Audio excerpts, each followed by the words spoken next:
Welcome back. A lot has happened and none of it is good. A U.S. warplane has now been shot down inside Iran. One pilot's been found, another is still missing, and that changes the situation immediately. As we see here, two U.S. military helicopters involved in search and rescue efforts for a downed F-15 fighter were struck by Iranian fire, but all service members are safe. A Black Hawk helicopter was hit during the rescue operation for a downed U.S. fighter over Iran, but the crew is safe, according to Newsmax. But it really was according to NBC News. And then it got worse because here we're going, a second U.S. aircraft combat crashed in Persian Gulf on Friday, with the pilot rescued. The New York Times was reporting, citing two U.S. officials. An A-10 Warthog went down near the Strait of Hormuz around the same time an F-15 fighter jet was shot down over Iran, the report said. So it's not a good day for America, and it's not a good day for the war. And then on top of that, reported today was efforts by regional countries led by Pakistan to broker a ceasefire between the United States and Iran have reached a dead end, according to a report by the Wall Street Journal. So that puts us in a really crappy situation today. This just got very real for Trump and for Hegseth and the world. This is escalation.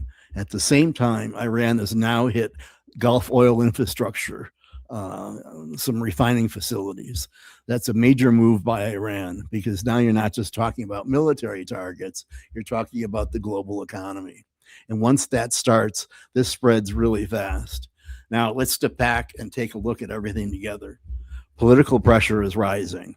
Reactions to Trump's speech are coming in, and they're certainly not good. And uncertainty across the region is growing fast. Here's the problem. At this point, this is not something you can just walk away from. Once you're this far in, events start to take over. Trump shouldn't have started this, especially with as little planning as there seems to have been. And now he waited too long and walking away is now off the table. So what's worse is he keeps telling us we have taken out every anti-aircraft system Iran has. Then today, 2 of our planes are shot down. It leaves Trump looking like he has no clue what's really happening, or he is simply lying to the U.S. public. No matter what, it looks like he's not in control, and that's not a good thing. I decided to ask Google today, what are the retired military brass thinking about Hegseth and leading the war right now? And it came back saying, based on reports from early April, which of course today's only the 3rd, the sentiment among Washington, D.C. military circles regarding Secretary of War Pete Hegseth's leadership during the Iran conflict is highly critical and characterized by deep concern. Reckless rhetoric. Pentagon insiders have described Hegseth's approach as reckless, hot-headed, and feral, specifically citing his public calls for overwhelming violence and his use of terms like Operation Epic Fury, which some officials feel denotes rage rather than strategic professional military planning. A lot of other concerns have said that they feel he's operating with a junior officer mentality, focusing on internal drama, fitness standards, and grooming rather than on high-level strategic objectives. He has faced intense backlash for firing more than 20 top generals and admirals, including one yesterday, and he forced out the Army top uniformed General Randy George in the middle of the war. This has led to complaints he is whittling away necessary experience, that he's just creating chaos over at the Pentagon. So none of this is good. It looks pretty awful, actually. For the U.S. when you have this by our top military person. Now starting to hear concern from inside the Pentagon, not about fighting the war, about how it's being run. Reports of chaos, experienced commanders being pushed out during an active conflict seems unbelievable. Now, to be fair, there was support early on by the retired brass, but because of how this war has been executed, these same retired military leaders are now feeling less confident about this operation. This is concern about where this is going, and when you start hearing this from people who actually run the wars, you listen to them. And it doesn't stop there. Hegseth has fired a top general that's sending shockwaves through the Department of Defense, Department of War. All right, Pam Bondi is now out. Not a huge surprise, but still a big event. And now there's already names being mentioned for who could be next to be out. I would suggest that Tulsi Gabbard could be the next one fired. And then there's another piece of this that really matters. So now we're hearing from the U.S. allies in the Gulf, Saudi Arabia, the UAE, and their positions have shifted. Early on, they didn't want this war. Now, after being hit themselves, oil infrastructure, airports like Dubai, which is super important international airport, they're saying something very different. They don't want this to stop halfway. They want Iran's military capabilities crippled because from their perspective, a ceasefire wouldn't solve anything. And the U.S. just walking away right now would mean a disaster left on their borders. And it would just give Iran time to rebuild. So now you've got pressure coming from the allies, not to step back, but to finish it.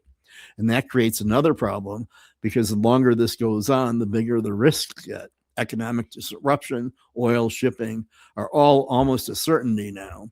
We probably will see gas lines in Germany, in Japan, and Italy, as they're all very vulnerable to gas, and likely to see gas lines other places throughout Europe as their shortages occur.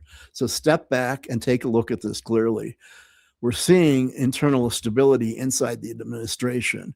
We have military escalation, and both a president and a Defense Department head, they have no idea what they're doing. This is a complete disaster for the U.S., and the world economic targets are being hit, guaranteeing shortages and higher prices. Pressure from allies to keep going. This is not a situation that looks under control at all. And now we've got another layer to add to this. Even if the plan was to step away, and that's what Trump planned but didn't talk about in his speech, it looks more like that's not even possible anymore. The world now knows where this is headed, meaning other players that have sat still may start making their moves. Those that oppose the U.S. and those that oppose Israel won't just sit back and accept an outcome. They're going to act, and it only takes one event, one strike, one escalation, and suddenly you're not talking about leaving. You're talking about going in further. And the downing of the 2 U.S. military planes today might have been this catalyst. And if this moves into a ground phase, all bets are off. There's no clear exit anymore. So while this may be presented as under control, it doesn't feel like that right now. It feels like things are starting to move on their own, and that's where we are. I'll update you as this develops. Otherwise, I'll put out a video as I normally would on Monday. Please like and subscribe this video as it helps this channel grow. And I hope that you're appreciating these reports and my analysis, and we'll go from there. Thank you very much.